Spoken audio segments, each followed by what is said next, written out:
obviously this is the second one of these meetings, lots of passion here. What, you know, what are you hearing from this crowd? I mean, that this is the second time. Right, you know, it's the second time we've done this town hall. Now we're here in Placer County.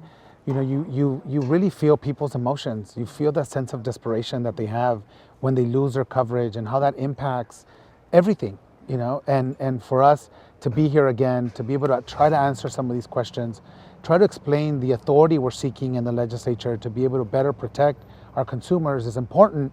But, you know, as you can see today, people are frustrated. And we share in that frustration, but I think being here, coming to the community, really makes a difference to show that we care and that we're working to try to fight for them. Yeah, absolutely. Now, you know, speaking of frustration, you know, I know one thing that you mentioned up there was, you know, our department, our hands are tied when it comes to certain powers, and we want the legislature to be able to give us more of that. You're very aware, I'm sure, of that consumer watchdog letter yesterday that came out, and so I want to ask you a few of the questions that they put to you to give you a chance to respond. Absolutely. So I'm wondering, you know, you mentioned that your department doesn't have the authority to, you know, crack into that black box of the models, like the Fireline score. The watchdog group is saying, you know, you can issue some kind of emergency rule that would bar the use of a model like that leads to excessive or discriminatory rates. So could you put in some kind of emergency thing now? We're actually working and investigating. We've been investigating what our options are, whether it's through a proposed rule or a proposed statute. It's always good to have that statute and have that the legislature support us and have that in law so it's clear and no insurance company tries to undermine our authority. So we're looking at our options. All options are on the table. We feel that as a department, it's more important to get that statute and get that law in place so it's very clear that we have the authority to open this black box and validate these models. You know, we talked last week about how the legislative session ends next month, and you said you're confident you can get some changes through, some positive changes through. If at the end of the legislative session, I heard your colleagues mention, you know, they were talking about one of these proposals and said this is going to be hard to get through. Would you have the option of putting into place some emergency regulations? Absolutely. We're going to look at all options and whether, you know, we get these done through the legislature or we look at our authority to create some emergency regs to do that. We're prepared to do that. This is a problem that needs to get solved and we need to find some remedy. Again, we prefer to go through the legislature because that very clearly stipulates what our authority is. As you know, we're getting, you know, either sued or challenged by insurance companies every day on our authority. And instead of trying to, you know, belabor this in legal fights, we want that authority given to us in the legislature. If not, we're prepared to do this through the regulatory way and fight through this process to give us the authority to do what we need to do to protect our consumers. Yeah, when it's in law, it makes it easier for you. You can say this is what's written in it. And it's clear, it's concise, and it gives us the clear authority because we're constantly always fighting to either restate our authority or to get the authority to do that, whether it's in the courts or in the legislature. Yeah, definitely. A couple more things from that letter, just to give you a chance to respond. You know, they were asking, and we did talk about this last week, something that you're trying to do, but they want you to require insurance companies to offer a discount to customers who've hardened their homes. Yes. You know, we talked about that. Absolutely. But they say like safe drivers get a discount on their auto insurance. Is there something you can do to make that work for homeowners? This is exactly what we want to do. We want to incentivize good behavior by having insurance companies give those mitigation discounts so that they can actually people can afford to be able to make those upgrades that we're asking them to do and to get the mitigation discounts and incentivize good behavior. So we're looking at similar to what good drivers do, right? What they get in their insurance policies. We want to figure out how we get that done.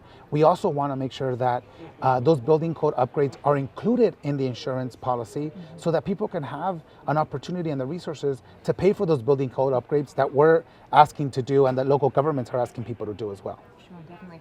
And one other thing they mentioned was asking you to bar the use of software that lowballs the cost of repair construction. They say a lot of companies use Xactimate, which uses a nationwide average for costs. And as you know, construction costs are more expensive in California.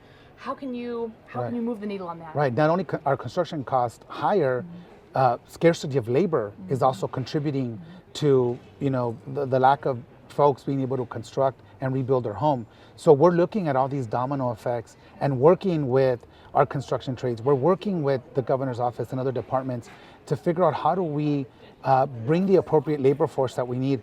Building material costs as well are skyrocketing. So all these things are contributing to people not being able to build on time or rebuild after the property, which is going to take a coordinated effort with local governments, with local businesses, with the Department of Labor to figure out how do we, expedite some of this and how do we lower the cost of the construction and the actual building materials, that if in a community per se like Paradise where you have a few hardware companies, that also is exacerbating the cost of materials, and the cost of labor is also skyrocketing because there's not enough folks doing the construction job. We're hearing cases where laborers are coming from one site to another site because they're being enticed by more money. So this is a problem that goes beyond the Department of Insurance, but we're monitoring it and we're trying to figure out how we can create a more comprehensive approach to tackle it, because it is a real serious problem. Sure, yeah, and I understand, and you don't have a magic wand. It takes a group effort and different departments working together. But I think their argument is that you do have, while your authority is limited in certain ways, you do have the authority perhaps to say you can't use this. You have to look at construction costs in California because people are coming. They're not getting enough money and they can't rebuild. Right? Absolutely, no. All options are on the table. We're not saying no to anything. At this point, we want to bring everybody's ideas forward. Let's vet them. Let's figure out how this helps, because as you've seen today, it's going to really take a coordinated effort, and we need to use all the tools we have and also get the appropriate authorities that is clear, so that nobody questions the authority when it comes to ensuring that people get the coverage that they need if they hurt in their home, that we have the appropriate authority to look at these models, these fire risk models, and see if they're being validated, and also give people more time so that they can make that best decision for them and their family. 45 days is not enough. Right, definitely. I guess just finally, I want to make sure that I'm clear. I understand you want to go through the legislative process to make it codified in stone, but you could take the route of emergency regulations if it came to that. Absolutely, we're open to everything. We're open to emergency regs. We're open to legislative solutions. Everything's on the table. Like I said, the need is great, and we need to figure out all options. All options are at the table, whether it's emergency regs, whether it's statute, or whether we go through the judicial system. We're looking at all options. Sure. Great. Thank you for your time. Thank you. I really appreciate it. It was good to see you again. Thank you.